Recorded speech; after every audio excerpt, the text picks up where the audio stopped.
welcome. And I think we're finally up on both sides. Good to go. Hey, it's Thursday night. Welcome to A Healthy Heart, Healthy Marriage. I am Dave. This is my beautiful wife. Marcia Ann. We're the Condon. C-O-N-G. She is silent. C-O-N. Hey, Margaret. How are you today? And the G is silent, so... Good. Condon. Yes. And welcome to Kind of Ministries. Yeah, if you're watching us on Facebook, let us know if you can hear us. Yeah, we don't know if our mic is actually working or not. So check 1, 2. And so hopefully it's coming up. And then here. Yeah, but you might need to let us know.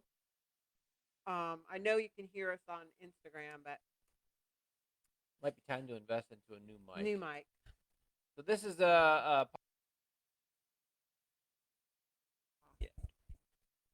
kind of podcast we do every Thursday night in regards to healing your heart to heal your marriage. And tonight is going to be about date your mate. How did you put it earlier today? I said... You say your I do's. Just because you I do don't mean you I don't. Just because you say your I do's doesn't mean you then can say I don't. I don't. So you need to continue to date your mate and pursue your mate, Yeah. just like you did when you were Before engaged. Yes. Yeah, and even those first few months when it's super exciting and you're on like cloud 9 and We're always on cloud. Remember that and continue to call it forth, because what we declare over ourselves, what we declare over our spouse. Hey Brian, how are you, sir? Saw you pop on. Good to see you. Can you hear us? Can you? Can you hear us? Brian. Oh, so I guess you can if you said you guys are hilarious. Okay, good. So, anyway, what was I saying? Oh, about date your mate. What we speak out, even over our spouse, over our marriage, is what will come to pass, because we're putting it out there, and our words are powerful. I mean, if we're made in the reflection of God, and He spoke everything into existence, then we too have that ability to either speak life or death. And the Bible talks about the tongue and how it can be a curse or a blessing, and what we speak does matter. Yeah. And so if we constantly are complaining, complaining to me is the worship music of the devil. Right. If we're constantly complaining about our spouse, if our expectations are way up here, we're kind of going to kill the romance. We will kill that excitement between us. And so it's important to be aware of what you're saying. And it's important to even, you know what? I can't just expect my spouse to be the one to do it. Oh, yeah, that's expectation. Yeah, I need to also take that step forward and maybe if, be flirtatious, even though maybe he hasn't been towards me. Well, I can still do that.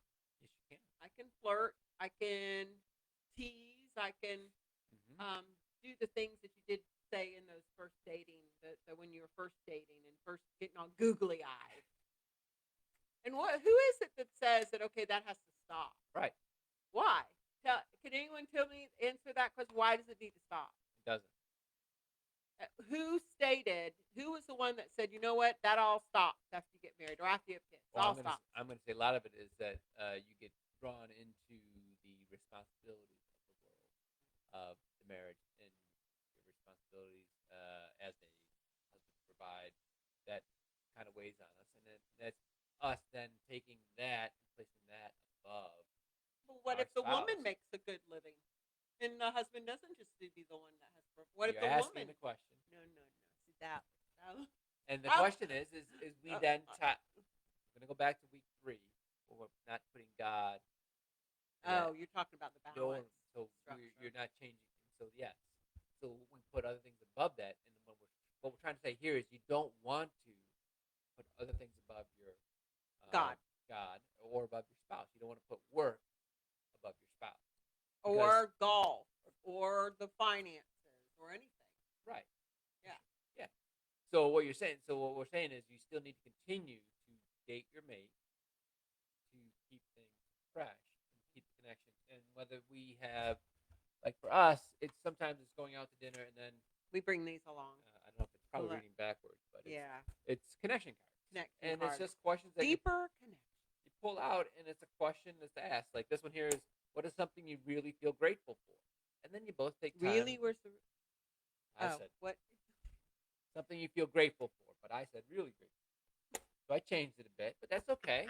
You know, see, this is my way of we. This is just what we do, right, honey? This is how we have fun. I know. I tease them. Do you want something Or different? here's one. There's that one was on relationship.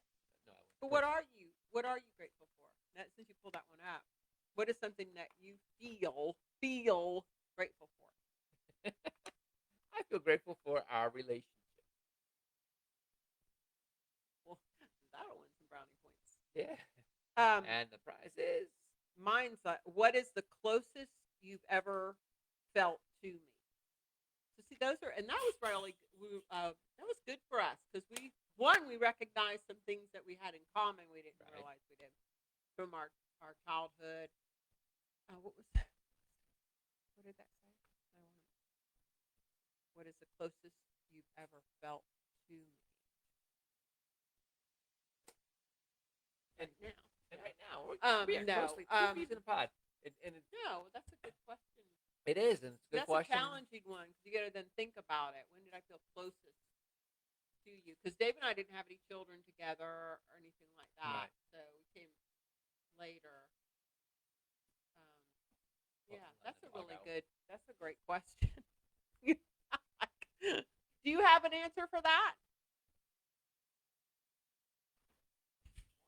But that's something to think about right now. If you're think about that with your spouse, what's the closest you've ever felt to him or her? Because those are the things we need to hang on to.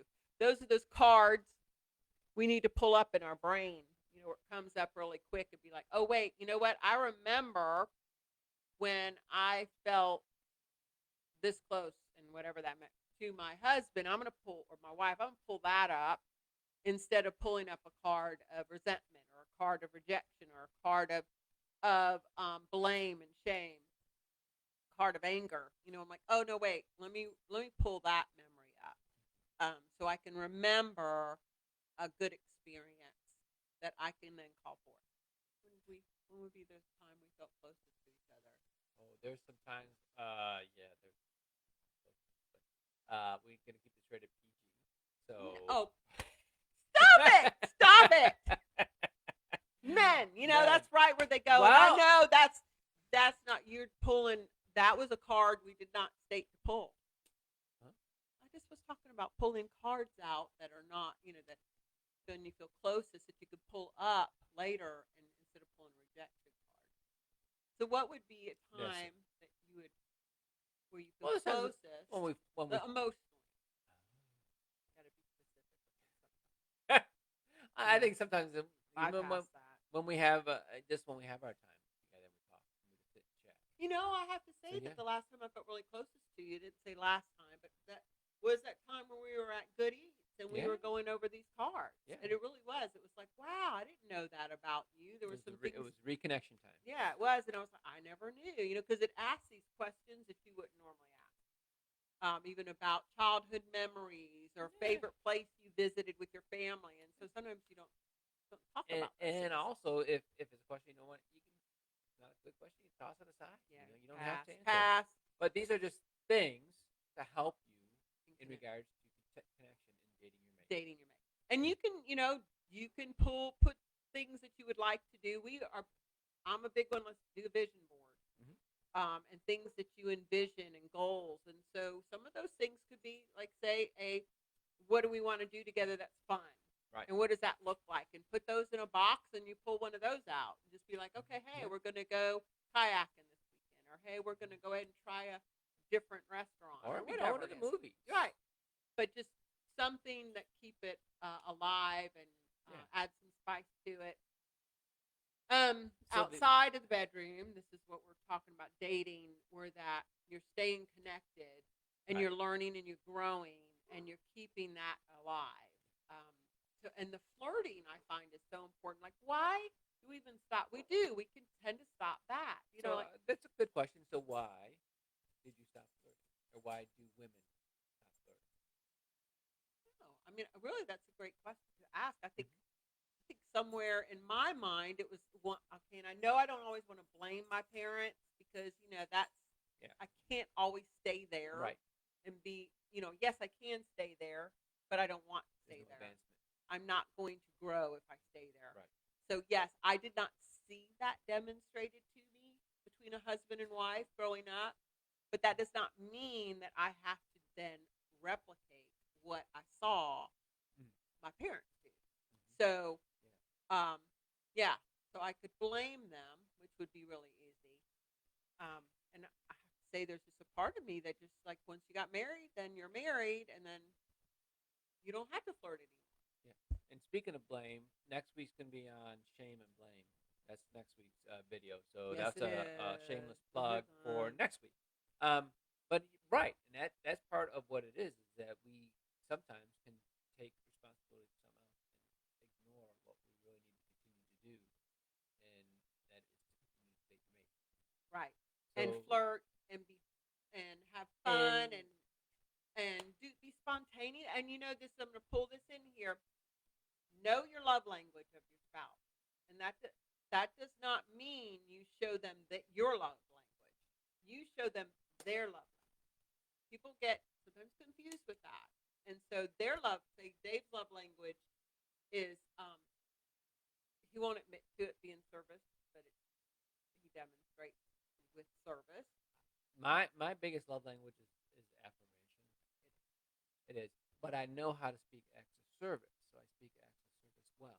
And mine is But quality it's time in and gifts. and gifts. And so what means a lot to me and how he can keep that spark alive is, of course, if he gives me a gift, just out of the blue. Of course, this last gift was a set of Hey, listen. no. Here, I heard a request of what you want, like the have. We have our rose bushes that need trim, and she wanted a pair of rose trimming prunes that are kind of angled. So I happened to be at Home Depot, and I saw them, like, oh, sweet, a gift.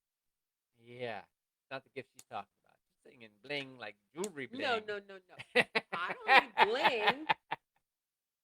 What do you need? No, I mean, you can get a gift of, hey, a shirt, a purse, yeah.